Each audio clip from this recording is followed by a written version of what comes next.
Dear student, मैं मनोज चौधरी स्वागत करता हूं आपका ईडी एकेडमी में। बच्चों, इस लेक्चर में अपन पहुंच चुके हैं इवोल्यूशनरी थ्योरीज तक, यानी कि ये अपना पार्ट 5 है और इसके अंदर अपन डील करने जा रहे हैं इवोल्यूशनरी थ्योरी। तो बच्चों, अलग अलग थ्योरीज अपन पढ़ने वाले हैं। लाइक अपन सबसे पहले स्टार्ट करेंगे लेमार्किज्म, देन डार्विनिज्म, और उसके बाद में अपन म्यूटेशन थ्योरी के बारे में भी बात करेंगे। ठीक है बच्चों, तो ऐसे करके अपन को जितनी भी थ्योरीज है उसके बारे में डील करना। और इस लेक्चर, ये वाला लेक्चर आपके लिए बहुत ज्यादा इंपॉर्टेंट है, क्योंकि लेमार्क और डार्विन दो ऐसे साइंटिस्ट है जिनसे बार बार क्वेश्चन पूछे गए। ठीक है, और ये इंपॉर्टेंट थ्योरीज के अंदर भी है बच्चों। ठीक है, चलिए स्टार्ट करें अपन। ओके, सबसे पहले अपन बात करेंगे यहाँ पर लेमार्किज्म की। ठीक है, तो बच्चों ये जो साइंटिस्ट है लेमार्क, इसने एक्वायर्ड कैरेक्टर्स के बारे में बताया। मतलब इन्होंने बताया कि कैसे वेरिएशन फॉर्म हुई है। वो बात अलग है कि इनके बहुत सारे डिसएडवांटेज या फिर लिमिटेशन इनकी थ्योरी की रही है, बट इसने बहुत अच्छा ट्राई किया है और ये बताने का कि कैसे इस डाइवर्सिटी का फॉर्मेशन हुआ है बच्चों। ठीक है, तो लेमार्किज्म में अपन पढ़ेंगे लेमार्क साइंटिस्ट के बारे में। ये आप देख पा रहे हैं यहाँ पर, लेमार्क का पूरा नाम है जैन बैप्टिस्ट डी लेमार्क। ठीक है, और इसका जो बर्थ हुआ था बच्चों 1774 के अंदर और 1829 के अंदर इसकी डेथ हो गई थी। ठीक है, फ्रेंच साइंटिस्ट था ये। इसकी थोड़ी जनरल इंफॉर्मेशन अपन ले लेते हैं। ये फ्रेंच साइंटिस्ट था और बच्चों इसने बुक भी लिखी जिसका नाम है फिलोसफी ऑफ जूलॉजी इन 1809। ठीक है, तो ये इसकी डिटेल है। इसमें इंपॉर्टेंट जो है, इसकी बुक भी इंपॉर्टेंट है और इसका पूरा नेम, कहाँ का साइंटिस्ट था, यहां से भी बच्चों क्वेश्चन बन सकता है। ठीक है, चलिए अब अपन इसकी फीचर्स की बात करते हैं। जो लेमार्क ने जो थ्योरी दी थी उसके बारे में अपन डील करते हैं। तो देखो इन्होंने क्या बोला है, कुछ इनके पॉइंट है, वो पॉइंट अपन पढ़ने जा रहे हैं। इन्होंने बोला कि जो भी लिविंग ऑर्गेनिज्म है उसके पास में इंटरनल फोर्स होता है। क्या बोला इसने, कि कोई भी लिविंग ऑर्गेनिज्म है उसके पास में इंटरनल फोर्स होता है, और वो इंटरनल फोर्स किसी पर्टिकुलर स्ट्रक्चर को डेवलप कर सकता है अकॉर्डिंग टू देयर नीड। ठीक है, तो अपन बात करते हैं कि इस इंटरनल फोर्स से साइज ऑफ ऑर्गेनिज्म क्या हो सकती है, साइज ऑफ ऑर्गेनिज्म और पार्ट्स ऑफ बॉडी क्या हो सकते हैं, इंक्रीज हो सकते हैं। ये वाली बात किसने बताई है, लेमार्क ने बोला है। ठीक है, मतलब इस पोटेंशियल से या फिर इंटरनल फोर्स से नया ऑर्गन भी डेवलप हो सकता है। इवन जो ऑर्गन पहले से एग्जिस्ट कर रहा है उसकी साइज भी बच्चों इंक्रीज हो सकती है। नेक्स्ट इसका पॉइंट देखना, पहला पॉइंट अपन ने क्लियर किया। दूसरा पॉइंट ये बोल रहा है, new organism are developed in order to new requirement and these are maintained। बहुत अच्छी बात, इन्होंने ये बोला कि जो भी ऑर्गन डेवलप हो रहे हैं वो अकॉर्डिंग टू देयर नीड्स, जैसी उनकी रिक्वायरमेंट है। जैसे मैंने बोला, अगर फोर लिम्ब की रिक्वायरमेंट ज्यादा है, नेक की रिक्वायरमेंट ज्यादा है, तो उन पर्टिकुलर एरियाज को उन्होंने डेवलप किया और वो डेवलपमेंट हर एक प्रोजेनी में मेंटेन रह रहा है। मतलब हर एक प्रोजेनी में वो डेवलपमेंट कंटिन्यू चलेगा, मेंटेन रहेगा। ठीक है, ये सेकंड स्टेटमेंट इनका है। थर्ड स्टेटमेंट देखना है यहाँ पर। थर्ड स्टेटमेंट क्या बोल रहा है, development of organ depends on use and disuse. Very very important, सीधा क्वेश्चन आता है, यूज एंड डिसयूज थ्योरी किसने दी, तो आप बताएंगे लेमार्क ने। तो इसके अकॉर्डिंग इसने क्या बोला कि जिस पर्टिकुलर ऑर्गन का अगर आप यूज ज्यादा करते हैं तो वो ज्यादा डेवलप हो जाएगा, जिसका यूज नहीं करते तो धीरे धीरे एक्सटिंक्ट हो जाता है।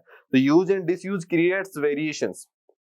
ठीक है, यूज एंड डिसयूज भी क्या करते हैं, वेरिएशन कॉज करते हैं। और इनके अकॉर्डिंग, यानी कि ये जो तीनों इसके पॉइंट है बच्चों, इनके एग्जाम्पल भी इसने सेट किए हैं, कुछ एग्जाम्पल्स भी इसने दिए जिसके थ्रू इसने समझाने की कोशिश की है। तो लेमार्किज्म के वो इंपॉर्टेंट पॉइंट, जिसमें पहला पॉइंट यहाँ पर है कि हर एक ऑर्गेनिज्म के पास में इंटरनल फोर्स है बच्चों, और वो इंटरनल फोर्स उसकी बॉडी स्ट्रक्चर को डेवलप करवा सकता है, उसकी साइज को इंक्रीज करा सकता है, इवन एक नया ऑर्गन भी डेवलप करा सकता है। ये बात मैं नहीं बोल रहा, ये बात कौन बोल रहा है, लेमार्क ने बोली है। ठीक है, इसके बाद में आपने देखा कि जो नए ऑर्गन डेवलप हो रहे हैं वो हर एक प्रोजेनी के अंदर बच्चों कंटिन्यू रहने वाले हैं। सेकंड बात ये, और थर्ड बात देखो यहाँ पर, थर्ड बात ये बोली कि जिस ऑर्गन को ज्यादा यूज करेंगे वो मेंटेन रहेगा, नेक्स्ट जनरेशन में जाएगा, और जिसको यूज नहीं करेंगे वो धीरे धीरे डिस्टिंक्ट हो जाएगा।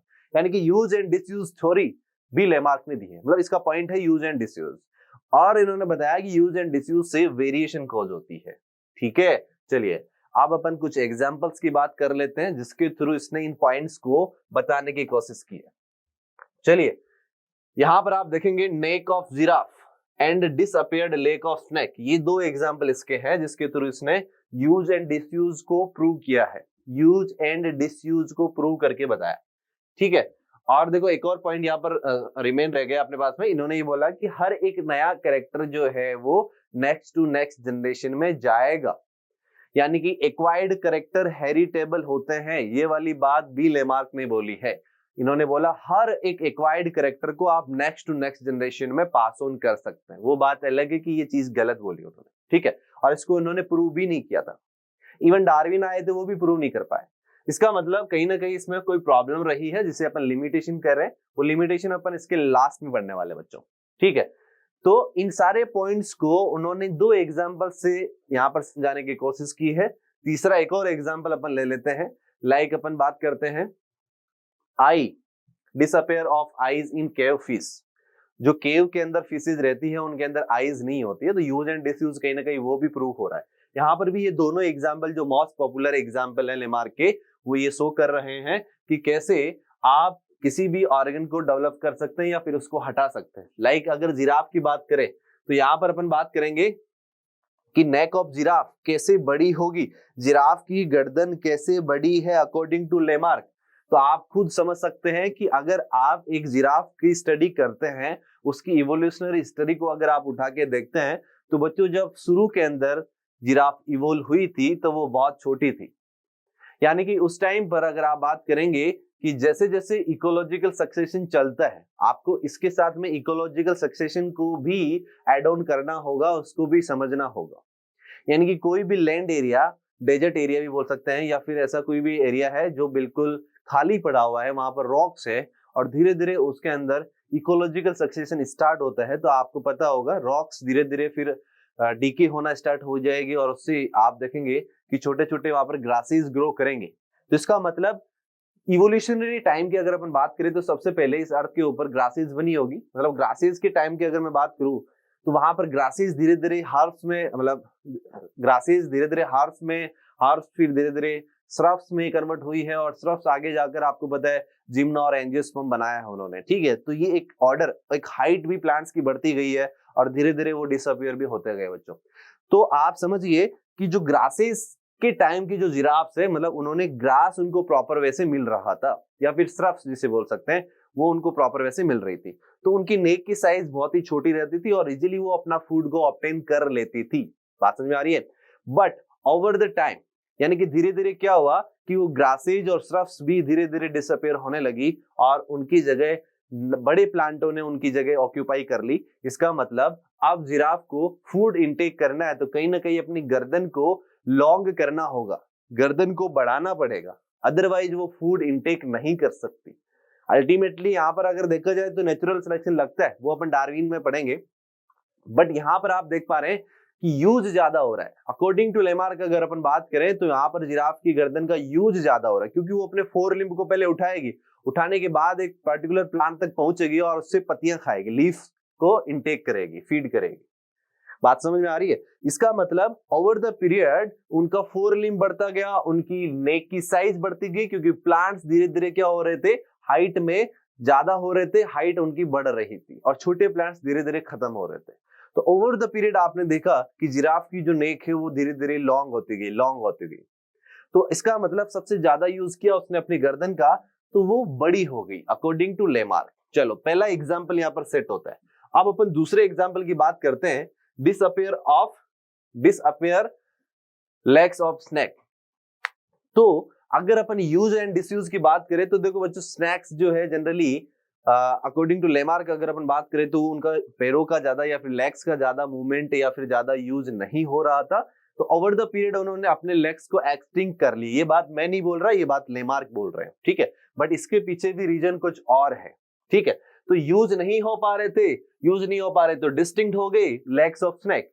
उसके बाद में आप बात करते हैं disappeared of I of cave fish. Cave fish मैंने अभी बताया कि अगर अंधेरे के अंदर कोई मछली या फिर फिश रह रही है तो उसको लाइट की रिक्वायरमेंट वहां पर है नहीं, मतलब रिक्वायरमेंट तो है बट लाइट आ नहीं रही है, मतलब आई का वहां पर कोई यूज नहीं हो रहा। तो धीरे धीरे ओवर द पीरियड एक लंबे समय के बाद में आई क्या हो गई, डिसअपियर हो गई। तो ये भी यूज एंड डिसयूज को प्रूव कर रही है। तो लेमार्क में अपन ने उसके पॉइंट्स देखे हैं और पॉइंट्स को प्रूव करने के लिए कुछ एग्जांपल्स अपन ने देखे हैं। बट बच्चों, हर एक साइंटिस्ट की कुछ ना कुछ कमी जरूर रहती है, ठीक है। आपने कुछ अच्छा रिसर्च किया है बट रिसर्च के टाइम पर कुछ ना कुछ मिस्टेक्स जरूर रही होगी, यानी कि उस मिस्टेक्स को बोला है यहाँ पर लिमिटेशन। यानी कि लेमार्क ने अपना जो भी व्यू दिया उसमें कहीं ना कहीं दिक्कत खड़ी हुई, उनके साथ में कुछ ना कुछ लिमिटेशन वहां पर बना है। वो लिमिटेशन क्या है बच्चों, जरा अपन जान लेते हैं। तो लिमिटेशन भी इंपॉर्टेंट है। तो देखो उन्होंने एक्सप्लेन नहीं किया इनहेरिटेंस ऑफ एक्वायर्ड कैरेक्टर, बहुत बड़ी लिमिटेशन। सबसे बड़ी लिमिटेशन क्या है कि जो एक्वायर्ड कैरेक्टर है वो इनहेरिटेंट हो रहे हैं या फिर नहीं हो रहे, मतलब उनके अकॉर्डिंग तो हो रहे थे, बट हाउ, कैसे, क्या सारे इनहेरिटेंट, क्या सारे एक्वायर्ड कैरेक्टर इनहेरिटेंट होंगे, इसके बारे में इसने कुछ भी नहीं बताया। इनके अकॉर्डिंग ये बोला गया था कि होते हैं, बट कैसे होते हैं कुछ भी अता पता इनको नहीं था। तो इसको प्रूव करने के लिए एक थ्योरी जिसे बोलते हैं जर्म प्लाज्म थ्योरी आई बच्चों। ठीक है, जर्म प्लाज्म थ्योरी है अगस्ट वीजमैन, यानी कि जर्म प्लाज्म थ्योरी भी इवोल्यूशनरी स्टडी के अंदर अपन देखते हैं। तो जर्म प्लाज्म थ्योरी ने डिस्प्रूव्ड किया लेमार्क को कि तुमने जो ये बताया है इनहेरिटेंस ऑफ एक्वायर्ड कैरेक्टर, ये टोटली गलत है। बात समझ में आ गई ना, कैसे गलत है? चलो मैं आपको पहले ये बताता हूं। देखो यहां पर आप देखेंगे कि अगर आप एक्वायर्ड कैरेक्टर की बात करते हैं, एक्वायर्ड कैरेक्टर्स, तो ये हेरिटेबल हो भी सकते हैं और नहीं भी हो सकते। मैंने कहा ये हेरिटेबल हो भी सकते हैं और नहीं भी हो सकते हैं, मतलब ये हेरिटेबल भी हो सकते हैं और नॉन हेरिटेबल भी हो सकते हैं।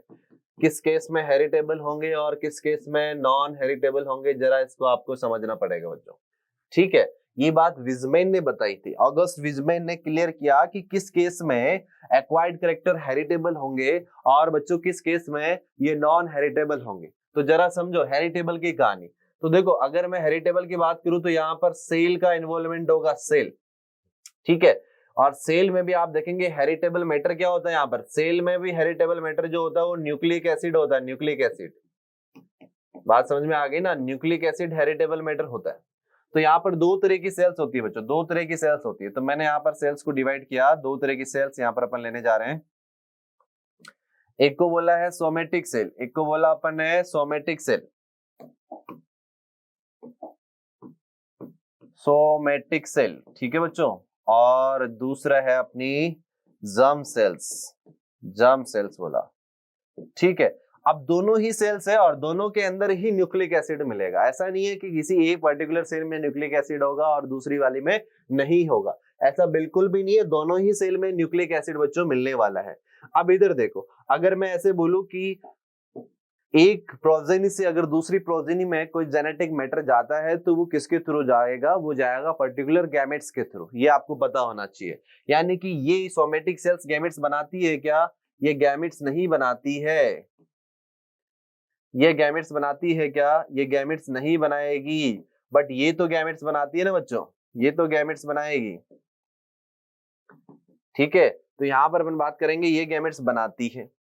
और आपको ये भी पता है कि हेरिटेबल जो होगा वो पर्टिकुलर न्यूक्लिक एसिड वो वही होगा जो गैमेट्स के अंदर प्रेजेंट है।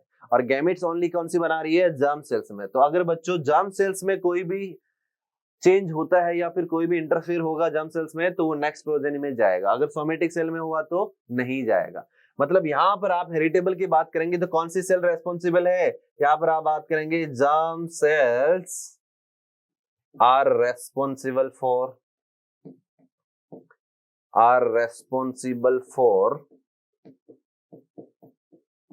हेरिडिटी। ठीक है, ओके। यहां पर कौन सी सेल्स का इन्वॉल्वमेंट होगा? अगर सेल की बात करें तो सेल में न्यूक्लिक एसिड तो इसमें भी होगा, इसमें भी न्यूक्लिक एसिड होगा। बट अगर आप बात करते हैं यहाँ पर सोमेटिक सेल की, तो यहाँ पर जो सेल है ना वो सोमेटिक सेल है। तो यहाँ पर somatic cells is responsible for body development. ये बॉडी के डेवलपमेंट के लिए रेस्पॉन्सिबल होती है, not for heredity, body development. ये क्लियरिटी किसने दी थी? ये क्लियरिटी दी थी जर्म प्लाज्मा थ्योरी में। जर्म प्लाज्मा थ्योरी में बच्चों ये क्लियरिटी मिली है। और ये साइंटिस्ट कौन थे? इस साइंटिस्ट का नाम है ऑगस्ट विजमैन। यानी कि अपन ने देखा ये वाला, ऑगस्ट विजमैन ने 1890 के अंदर ये प्रूव कर दिया था कि कैसे हेरिटेबल कैरेक्टर या फिर ऐसे बोल देंगे कि एक्वायर्ड कैरेक्टर नेक्स्ट जनरेशन में जाएंगे। ठीक है, और जो डिसअप्रूव्ड किया था pangenesis theory of Lamarck and Darwin, जब बच्चों लेमार्क और डार्विन से ये पूछा गया कि कैसे कैरेक्टर्स एक जनरेशन से नेक्स्ट जनरेशन में जाते हैं या फिर one generation to next generation में जाते हैं, तो उन्होंने सीधा सीधा बोला पेनजेनेसिस, मतलब एक पेंजीन नामक वर्ड उन्होंने यूज किया कि पेंजीन एक वर्ड, पेंजीन एक मैटर होता है, केमिकल होता है जो सोमेटिक सेल रिलीज करती है और वो सोमेटिक सेल से जर्म सेल्स में चला जाता है और उसके थ्रू क्या होगा, जो भी कैरेक्टर्स होंगे वो सारे के सारे कैसे होंगे, एक्वायर्ड होंगे। तो उन्होंने बोला कि एक सोमेटिक हो चाहे जर्म सेल्स हो, सारे कैरेक्टर क्या होने वाले हैं, एक्वायर्ड होने वाले हैं। और इस थ्योरी को क्या बोला अपन ने, पेनजेनेसिस थ्योरी, पेनजेनेसिस थ्योरी बोले, हिंदी में इसको पेंजीनवाद बोलते हैं बच्चों, पेंजीनवाद। ठीक है, तो ये लेमार्क और डार्विन की कहानी। लेमार्क और डार्विन ने एक्वायर्ड कैरेक्टर की हेरिडिटी के लिए पेनजेनेसिस थ्योरी का यूज किया है। चलो आगे बढ़ते हैं। ये देखो बच्चों, नेक्स्ट जो थ्योरी आएगी वो डार्विनिज्म है। नेक्स्ट यहाँ पर सेकंड नंबर जो थ्योरी देखी है, यानी कि वो है डार्विनिज्म, जो मोस्ट इंपोर्टेंट। 1809 में इनका बर्थ हुआ है और 1882 के अंदर इनकी डेथ हो गई है। इनका पूरा नाम है बच्चों चार्ल्स रॉबर्ट डार्विन। ठीक है, इनका जन्म हुआ 12 फरवरी 1809 में। He appointed for world survey, देखना, ship for British government in 1834। After survey he wrote book the voyage of Beagle. ठीक है, the voyage of Beagle, ये इनकी बुक है। ये इंपॉर्टेंट सेगमेंट है, बुक से भी क्वेश्चन आए बहुत बार। ठीक है, तो यहाँ पर देखना कि वर्ल्ड सर्वे के लिए अपॉइंट किया था इनको ब्रिटिश गवर्नमेंट ने, वो भी 1831 के अंदर बच्चों। ठीक है, चलो आगे बढ़ते हैं। ही इन्फ्लुएंस्ड बाय टी.आर. माल्थस, ठीक है, एंड अल्फ्रेड रसेल वालेस। ये दो साइंटिस्ट थे जिनसे ये इन्फ्लुएंस हुए। और इनकी बुक देखो, origin of species by natural selection 1859 के अंदर।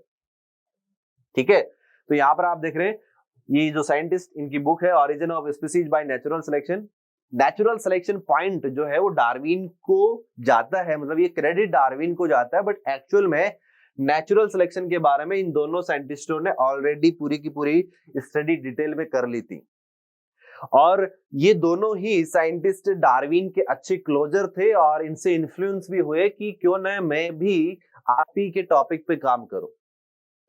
एक्चुअल में बच्चों ये दोनों साइंटिस्ट जो है वो नेचुरल सिलेक्शन पे काम कर रहे थे, बट अब उसके बाद में फर्दर वो दोनों साइंटिस्ट इतने काइंडनेस उनको अपन बोल सकते हैं कि उन्होंने जो भी अपना क्रेडिट था वो सारा का सारा डार्विन के नाम पे रख दिया कि ठीक है आप नेचुरल सिलेक्शन को एक्सप्लेन करें, हमने जो भी स्टडी करी है ना आप उसको समझे और उसको एक्सप्लेन करें बच्चों। ठीक है, चले, तो अब उस थ्योरी को अपन ने डार्विनिज्म के अंदर इंक्लूड करेंगे। तो डार्विनिज्म में कौन कौन से वो पॉइंट्स थे जिसके बारे में इसने बताया, तो देखो यहाँ पर बताया over production.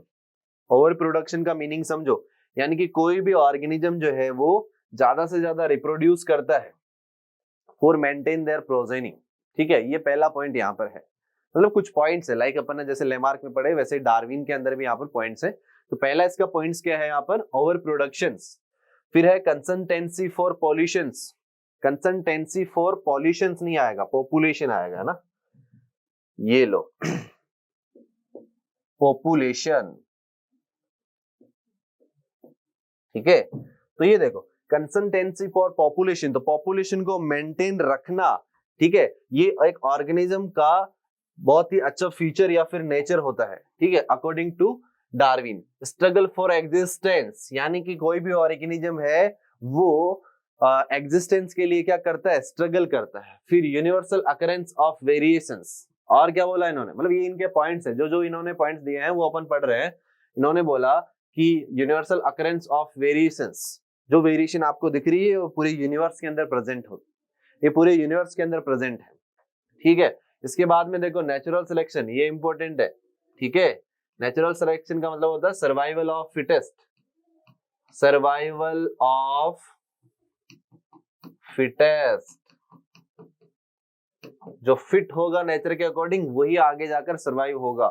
Origin of species, ठीक है, ये जो वेरिएशन होती है ना, वेरिएशन या फिर म्यूटेशन बोल सकते हैं, म्यूटेशन, अभी अपन म्यूटेशन वर्ड यूज यहाँ पर नहीं करेंगे, but new species arise, new species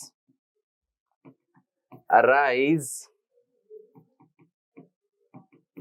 according to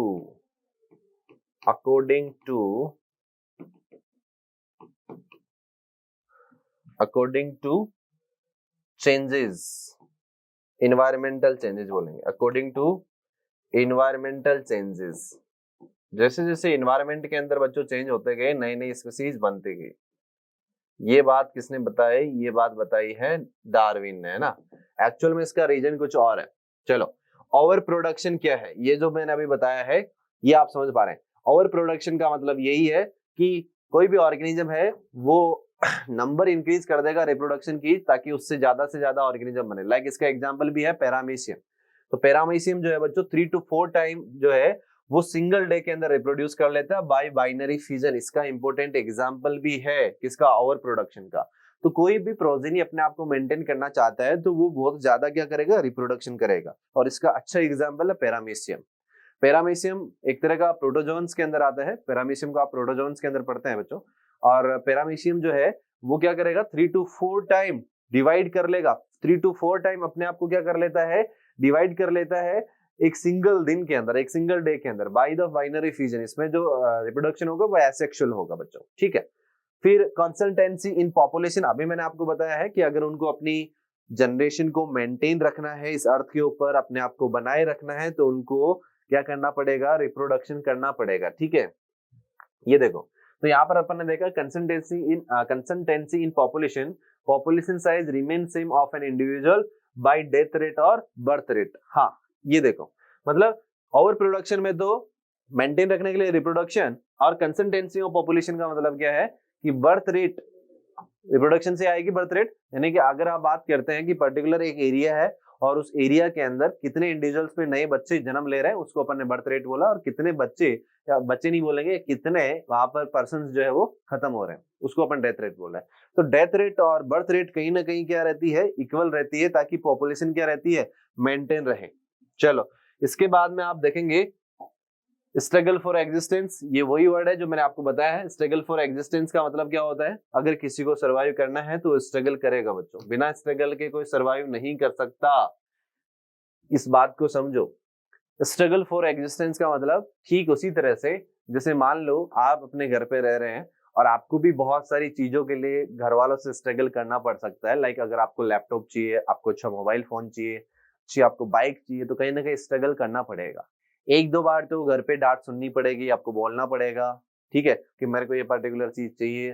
तो घर वाले भी उस चीज पे सोचेंगे कि ठीक है, मेरे को दिलाना चाहिए कि नहीं दिलाना चाहिए। कुछ के पेरेंट्स होते हैं एक बार के कहने पे ही दे देते हैं, बट वो लकी होते हैं। ऐसे बहुत कम बच्चे होते हैं जिनके पेरेंट्स एक बार में ही मान जाते हैं। तो ये भी एक तरह का स्ट्रगल है। तो यहाँ पर स्ट्रगल दूसरा है। ये अपन यहाँ पर इवोल्यूशन की बात पढ़ रहे हैं। इवोल्यूशन के टाइम पर ऑर्गेनिज्म के पास चैलेंज आता था, बहुत बड़ा चैलेंज आता था कि कैसे मैं अपने आप को बचाऊं। पास में आ रही ना, ह्यूमन पॉपुलेशन में अभी ऐसा कोई चैलेंज आया नहीं है, बट अगर आप इवोल्यूशन की बात करते तो एक ऑर्गेनिज्म के पास बहुत बड़ा चैलेंज रहता था कि कैसे मैं अपने आप को मेंटेन करूं, कैसे मैं अपने आप को बचाऊं। तो उसके लिए भी स्ट्रगल होता था। तो यहाँ पर अलग अलग टाइप का स्ट्रगल हो सकता है। एक ही पॉपुलेशन के अंदर स्ट्रगल हो जाए, एक ही पॉपुलेशन के अंदर स्ट्रगल हो जाए, या फिर इंटर स्पीसीज स्ट्रगल हो जाए।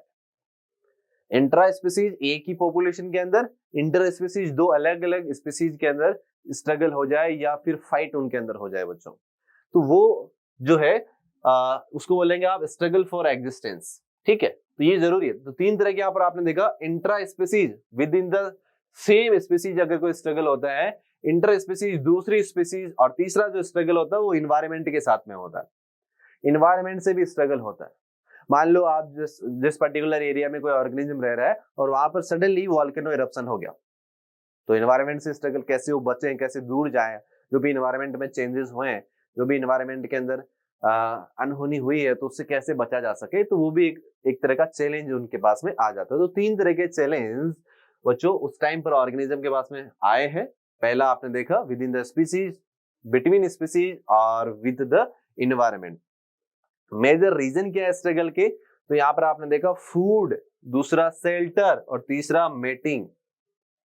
कोई भी स्पीसीज, सुन लो, कोई भी स्पीसीज या फिर कोई भी इंडिविजुअल्स, एनिमल्स की बात कर रहा हूं मैं, जनरली ह्यूमन की यहाँ पर बात नहीं कर रहा, कि जो भी एनिमल्स है उनके अंदर आप स्ट्रगल देखेंगे ना तो मेनली 3 रीजन होते हैं। अगर आप एनिमल्स की बात करते हैं तो 3 ही रीजन है उनके स्ट्रगल होने के। और अगर आप एक प्राइमरी उद्देश्य या फिर एक प्राइमरी एम की बात करते हैं तो बाकी एनिमल्स, ह्यूमन के अलावा जितने भी एनिमल्स है बच्चों, उनके 2 ही एम होते हैं। पहला, फूड मिल जाए। पहला पहला स्ट्रगल क्या होता है, पहला टास्क उनका क्या होता है, फूड मिल जाए, एनी हाउ उनको फूड मिले। तो पहला ईटिंग और दूसरा रिप्रोड्यूस करने के लिए कोई उनको पार्टनर मिल जाए ताकि उनकी प्रोजेनी मेंटेन रहे। तो पहला ईटिंग और दूसरा मेटिंग, मतलब दोनों ही टास्क उनके बहुत इंपॉर्टेंट टास्क होते हैं। मतलब तो इन दोनों के लिए तो क्या होगा, मेजर मेजर स्ट्रगल हो गई होगा। तीसरा जो स्ट्रगल होता है कि वो जिस एरिया में रह रहे हैं उनको शेल्टर चाहिए होता है, तो शेल्टर के लिए भी स्ट्रगल हो सकता है। तो मैंने यहाँ पर ऑर्गेनिज्म के अंदर 3 तरह का स्ट्रगल, यानी कि 3 तरह की कंडीशंस बताई है फॉर द स्ट्रगल, मतलब reason.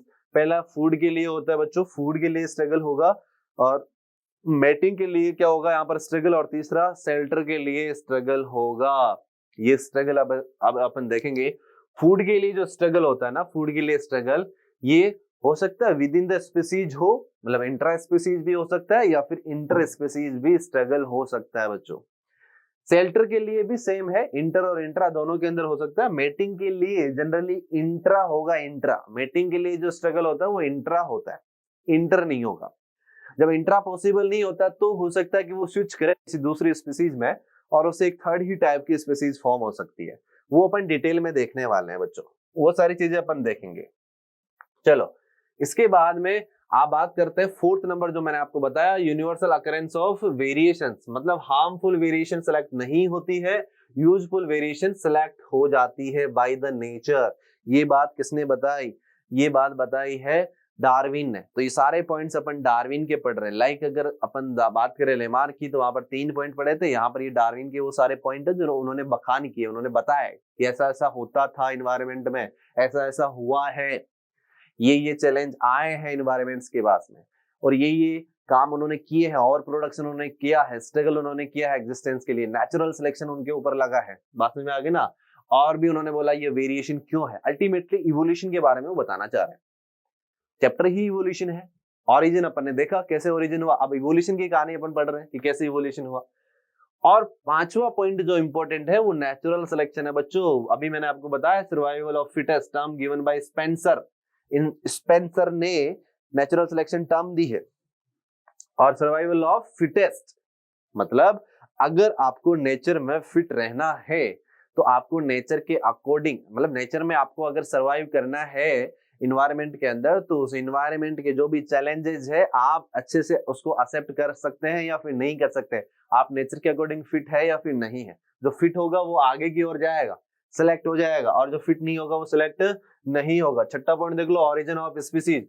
Long time changes can form new species. बात समझ में आ रही है। लॉन्ग टाइम चेंजेस जो है ना वो धीरे धीरे माइक्रो से मैक्रो में कन्वर्ट हो जाता है। इवोल्यूशन 2 तरह का होता है बच्चों, माइक्रो और मैक्रो इवोल्यूशन। माइक्रो का मतलब होता है विद इन द स्पीसीज, मतलब एक सिंगल न्यूक्लियोटाइड में चेंज हो रहा है, ठीक है, उसको माइक्रो बोला आपने। और अगर आपने देखा एक पूरा पूरा कोडोन चेंज हो गया तो उसको मैक्रो बोलेंगे। प्रोटीन की सीक्वेंस ही चेंज हो गई तो उसको मैक्रो इवोल्यूशन बोलेंगे। और कहीं ना कहीं वो क्या करेगा, आगे जाकर वेरिएशन खोज करेगा, एक नई स्पीसीज बना सकता है। फिर बच्चों इधर देखो, हर एक साइंटिस्ट की क्या होता है, हर एक साइंटिस्ट का ड्रॉबैक होता है, उसकी लिमिटेशन होती है। जैसे आपने लेमार्क में पढ़ा वैसे ही डार्विन के अंदर भी क्या है, यहाँ पर इसकी लिमिटेशन है। कौन सी लिमिटेशन है वो जरा देखो। He did not explain about heredity। Same problem इसके साथ में भी। इससे पूछा कि बताइए कैसे आप बोल रहे हैं कि नेचुरल सिलेक्शन के बाद में नेक्स्ट जनरेशन के अंदर वो पर्टिकुलर चीज जा रही है, मतलब जो भी कैरेक्टर उन्होंने अचीव किए हैं कैसे नेक्स्ट जनरेशन में वो जा रही है, तो नहीं बता पाए, ठीक है। लेकिन अगर इन्होंने अगर बताया है तो वो बताया पेनजेनेसिस, जो मैंने आपको बताया पेनजेनेसिस थ्योरी लेमार्क और डार्विन दोनों के लिए एप्लीकेबल होती है। दोनों ने ही पेनजेनेसिस थ्योरी के थ्रू एक्सप्लेन करने की कोशिश की है बच्चों, ठीक है। चलो, he did not explain about macro evolution। Macro evolution कहां से आया, देखो इवोल्यूशन 2 तरह के होते हैं, मैं आपको बता दे रहा हूँ। इवोल्यूशन की अगर आप बात करते हैं, ठीक है, तो इसको अपन ने 2 पार्ट में डिवाइड किया। एक को बोला माइक्रो इवोल्यूशन, एक को बोला है मैक्रो इवोल्यूशन।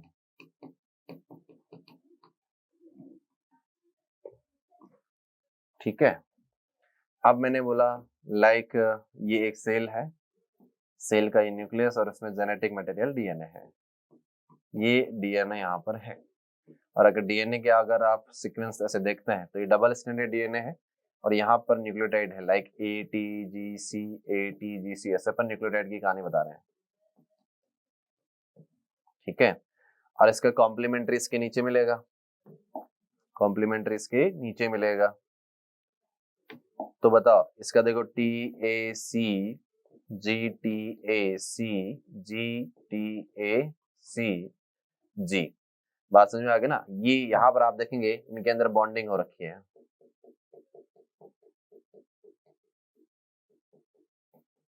हाइड्रोजन बॉन्डिंग, ठीक है।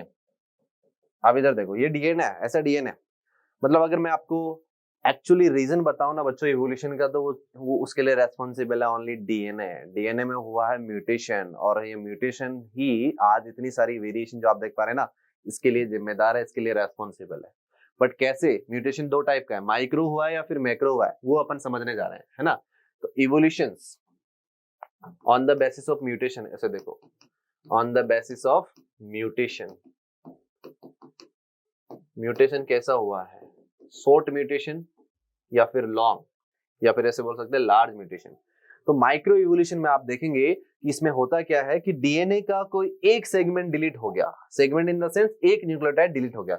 लाइक मैंने बोला यहाँ पर ग्वानिन डिलीट हो गया सर, ये लो ग्वानिन डिलीट हो गया, कोई दिक्कत नहीं है, ग्वानिन डिलीट हो गया तो अब इससे कोई नई जनरेशन नहीं बनेगी, ठीक है, नई स्पीसीज नहीं बनने वाली है, हो गया तो हो गया। यहाँ पर ये देखो बात समझ में आ गई ना। तो ज्यादा से ज्यादा क्या हो जाएगा, ज्यादा से ज्यादा एक कोडोन डिस्टर्ब हो जाएगा, एक पर्टिकुलर स्ट्रक्चर की मॉर्फोलॉजी चेंज हो सकती है। लाइक अगर आपने देखा होगा पॉइंट म्यूटेशन जिसे अपन बोलते हैं, पॉइंट म्यूटेशन, तो पॉइंट म्यूटेशन एक तरह का माइक्रो इवोल्यूशन के अंदर आता है, बात समझ में आ गई ना। तो ये देखो, तो यहाँ पर आपने देखा पॉइंट म्यूटेशन माइक्रो इवोल्यूशन, तो कोई दिक्कत नहीं है, ये कोडोन चेंज होगा और हो सकता है प्रोटीन जो बनेगी उसकी स्ट्रक्चर चेंज हो सकती है, ठीक है, थोड़ा बहुत वेरिएशन आ सकता है। लाइक आपने सिकल सेल एनीमिया देखा तो वहां पर एक माइक्रो इवोल्यूशन आप देख पा रहे हैं, मतलब वहां पर पॉइंट म्यूटेशन वहां पर हुआ है, ठीक है। बट ऐसा नहीं है कि उसकी ओवरऑल स्पीसीज, ओवरऑल उसकी बॉडी की शेप ही चेंज हो गई है, ठीक है। इंटरनली आप एक पर्टिकुलर सेल के अंदर चेंजेस देखते हैं बट ओवरऑल उसके अंदर कोई चेंज नहीं हुआ है। दूसरा इधर देखो मैक्रो इवोल्यूशन की बात करते हैं। मैक्रो इवोल्यूशन में क्या हुआ है, देखो देखो यहाँ पर ये एक सेल है और इसमें भी अपन सेम कहानी बात करेंगे। न्यूक्लियस के अंदर यहाँ पर डीएनए है और यहाँ पर आपने देखा इस डीएनए की अगर आप सीक्वेंसिंग करते हैं तो इसके अंदर क्या मिलेंगे, आपको न्यूक्लियोटाइड मिलेंगे, यानी कि लाइक ATGC, ऐसे मैं रिपीट कर रहा हूँ इसको, ये रैंडमली लिख रहा हूँ यहाँ पर, ऐसी कोई सीक्वेंस मैंने देखी नहीं है, ठीक है। TACGTACG TAC, ठीक है, ये लो।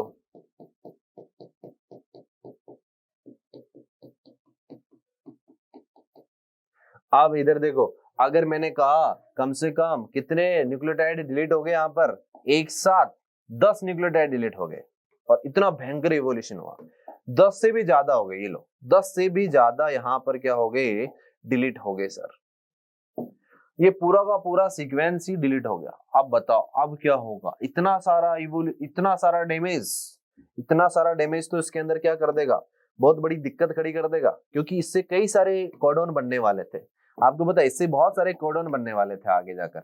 अब वो कोडोन बन पाएंगे क्या, कोडोन नहीं बनेंगे। तो जब यहाँ से यहाँ पर मैंने कहा ये क्या हो गया, यहाँ पर म्यूटेशन हुआ, यहाँ पर क्या हुआ, यहाँ पर म्यूटेशन हुआ बच्चों, म्यूटेशन। तो ये म्यूटेशन से क्या होगा, अगर आप देखेंगे म्यूटेशन हुआ है तो इस म्यूटेशन से क्या कोडोन बनेंगे, कोडोन नहीं बनेंगे। कोडोन नहीं बनेंगे तो क्या अमीनो एसिड बनेंगे इसके पर्टिकुलर, वो भी नहीं बनेंगे। अमीनो एसिड अगर नहीं बनेंगे तो क्या प्रोटीन बनेगी, प्रोटीन भी नहीं बनेगी बच्चों। अब जब प्रोटीन ही नहीं बनेगी तो क्या कोई पर्टिकुलर स्ट्रक्चर बनेगी, क्या कोई मॉर्फोलॉजिकल स्ट्रक्चर बनेगी। तो यहाँ पर ये प्रोटीन के एब्सेंस से मॉर्फोलॉजी क्या हो जाएगी, चेंज हो जाएगी, मॉर्फोलॉजी चेंज हो जाएगी। तो ये चेंज मॉर्फोलॉजी क्या कॉज करती है, it cause variation, it cause variation. और मे भी इसने क्या कर दी हो, एक नई स्पीसीज भी फॉर्म कर दी हो, तो new species also can form, also can form. तो देखा आपने दो तरह का यहाँ पर क्या देखा आपने, म्यूटेशन, एक को बोला आपने माइक्रो तो दूसरे को क्या बोला है, मैक्रो बोला है बच्चों, ठीक है, देख लो इसको। तो आप बताएंगे ये रेस्पॉन्सिबल है किसके लिए, जल्दी बताओ। ये रेस्पॉन्सिबल है न्यू स्पीसीज के लिए, रेस्पॉन्सिबल फॉर न्यू स्पीसीज, ठीक है, ऑरिजिन, ये बात बोलेंगे। ठीक है, चलो आगे बढ़ते हैं। ये देखो यहां पर आपने देखा did not macro evolution, he did not explain about arrival of जिस फिटेस्ट ऑर्गेनिज्म की आप बात कर रहे हैं वो आया कहां से आया वो फिटेस्ट ऑर्गेनिज्म, नहीं बता पाए भैया जी। ये बहुत बड़ा लिमिटेशन इसका रहा है, ये भी इंपॉर्टेंट, ठीक है, कि मैक्रो इवोल्यूशन हुआ, इनको नहीं पता कि ये म्यूटेशन की वजह से हुआ है। म्यूटेशन थ्योरी बाद में आई, ह्यूगो डी व्रीज लेके आया म्यूटेशन थ्योरी, उन्होंने बताया कि ऐसा कुछ म्यूटेशन होता है जिसकी वजह से मैक्रो इवोल्यूशन, जो अब मैंने कहानी बताई ना, डार्विन को नहीं पता था कि ऐसा कुछ म्यूटेशन हुआ होगा। एक्चुअल में इसका रीजन म्यूटेशन ही है, चाहे वो नेचुरल सिलेक्शन की बात करें, चाहे वो किसी भी सिलेक्शन की बात करें, बिना म्यूटेशन चेंजेस नहीं होते बच्चों।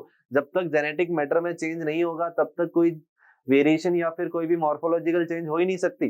बट ये बात डार्विन को नहीं पता थी, इसलिए इसका बहुत बड़ा ड्रॉबैक रहा है कि मैक्रो इवोल्यूशन आया कहां से, जिससे आप स्पीसीज की बात कर रहे हैं ना, वो आया कहां से, जिस फिटेस्ट की आप बात कर रहे हैं, नेचुरल सिलेक्शन में जिस फिटेस्ट की आप बात कर रहे हैं कि सर्वाइवल ऑफ फिटेस्ट, फिटेस्ट ही क्या करेगा, सर्वाइव करेगा, तो वो कहां से आया नहीं बता पाए। He did not explain about reason of variation, ये जो आप बोल रहे हैं ना कि वेरिएशन अकरेंस से ओवरऑल द वर्ल्ड, कहां से आई सर, नहीं बता पाए। तो ये इसके क्या है, ड्रॉबैक है। अब अपन कुछ फैक्टर्स पढ़ेंगे, मतलब डार्विन के बाद में न्यू डार्विनिज्म अपन पढ़ेंगे, और न्यू डार्विनिज्म में कम से कम अपन 8 से 10 फैक्टर पढ़ेंगे जो एक्चुअल में अपने को इवोल्यूशन के बारे में बता के जाता है। ठीक है, अलग अलग अपन फैक्टर पढ़ेंगे, उसमें अपन थ्योरीज भी अभी अपने पास में पेंडिंग है, लाइक म्यूटेशन थ्योरी यहाँ पर पेंडिंग है, तो अपन म्यूटेशन थ्योरी की बात करेंगे। उसके बाद में अपन बात करेंगे फैक्टर्स, और फैक्टर से पहले अपन हार्डी-वीनबर्ग की भी बात करेंगे। तो new Darwinism, mutation theory, Hardy-Weinberg, ये अपन नेक्स्ट लेक्चर में करने वाले बच्चों। तो आई होप ये वाला लेक्चर आपको समझ में आया होगा। अगर आपको समझना है हार्डी-वीनबर्ग डिटेल में, और सारे क्वेश्चन भी अपन करने वाले हैं उसके अंदर, जितने भी क्वेश्चन बनते हैं ना वो सारे करने वाले हैं। मैं आपको बोल के जा रहा हूँ कि हर एक क्वेश्चन, चाहे कैसा भी क्वेश्चन हो, आप सोल्व कर देंगे उस लेक्चर के बाद में। तो लेक्चर नंबर 6 आपके लिए बहुत इंपॉर्टेंट होने वाला है। तो ठीक है, यहाँ तक आप एक बार रिवाइज कर लेंगे, हो सके तो आप कॉपी नोट्स भी बना सकते हैं, यहाँ पर आपको जो भी इंपॉर्टेंट चीज लगे उसका आप स्क्रीनशॉट भी ले सकते हैं। ठीक है, तो आई होप ये वाला लेक्चर आपको समझ में आया होगा। तो नेक्स्ट लेक्चर तक बने रहिए अपने साथ में, ठीक है बच्चों, और अपने वीडियो को शेयर कर दीजिए, चैनल को कर दीजिए सब्सक्राइब। ओके बच्चों, बाय।